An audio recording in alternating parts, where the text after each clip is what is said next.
morning all of you. I am again here to explain you the next system of acorn worm or Balanoglossus. It is circulatory system.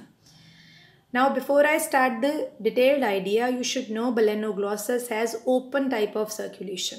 That means there are sinuses or spaces within the body parts where blood is flowing. Okay. Now let's have a view of circulatory system of Balanoglossus. This is a simplified diagram. Now in this view you can see there are two major vessels which are seen in circulatory system. These vessels are made in relation to alimentary canal. One is above alimentary canal, it is dorsal vessel. Other is below alimentary canal, it is ventral vessel.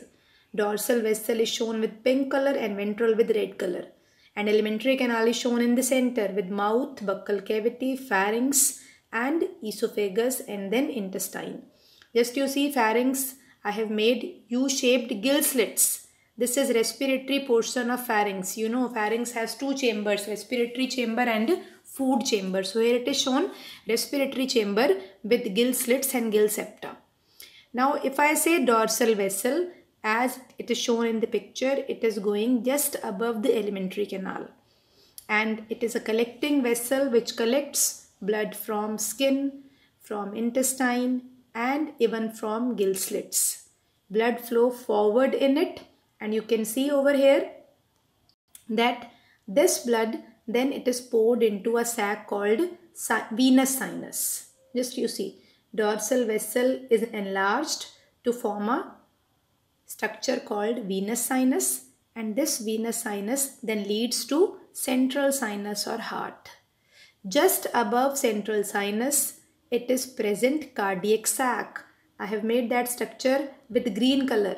Just you see, this area is cardiac sac present just above the dorsal to central sinus. Let me tell you, cardiac sac, it has a somewhat contractile wall, and these contractions produce local effect. They don't help much in circulation of blood, but it has contractile nature. One more thing you can see, the venous sinus is receiving blood through lateral proboscis veins. These are lateral proboscis veins. Lateral proboscis veins, they are collecting blood from proboscis area and then they pour blood into venous sinus. Got it? Now just close to central sinus, I have made another structure called glomerulus. It is excretory organ, excretory structure of Balanoglossus. Okay, it is present in proboscis area. Now glomerulus is the structure that receive blood from central sinus. You know, entire blood collected by dorsal vessel is sent to venous sinus, then to central sinus, and then blood is given to glomerulus. Being excretory organ, it will filter the blood, it will remove the nitrogenous waste, and that blood is then given to proboscis area by two arteries. See, two arteries I have made. One is dorsal proboscis artery, other is ventral proboscis artery. These two arteries, they supply blood to proboscis area. And furthermore, there arise another artery which is called efferent glomerular artery from glomerulus. Efferent means taking away. It is taking away blood from glomerulus, and this artery, it will runs on the side of buccal cavity. See, it is coming down, running on the sides of buccal cavity, and here we call it as peribuccal artery. So peribuccal arteries are present on sides, on the left and right sides, and then they join on the ventral side to form a vessel called ventral vessel.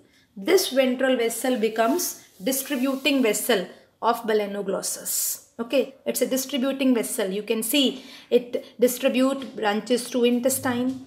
It also distribute its branches to gill slits. These are efferent branches which are given to gill slits through ventral vessel. Okay, so this is how the various vessels, though there are two major vessels, they makes up that circulatory system. I told you the collecting and distributing vessels break up into sinuses in the body parts, and that is why we are calling it open circulation. Got it? So major vessels you can see in the diagram. One is dorsal vessel, blood flow forward in it.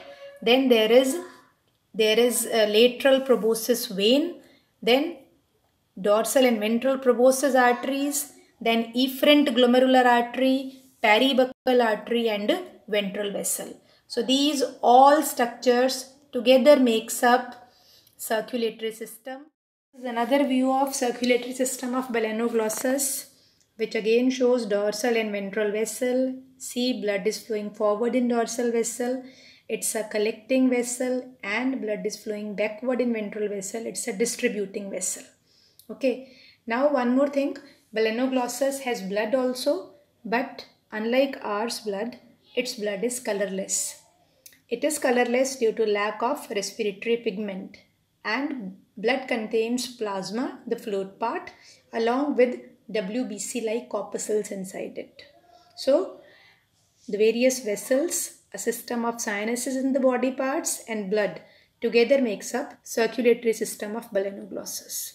So thank you so much for watching this video. Keep watching, keep learning, keep understanding, but do not forget to share, to like and subscribe.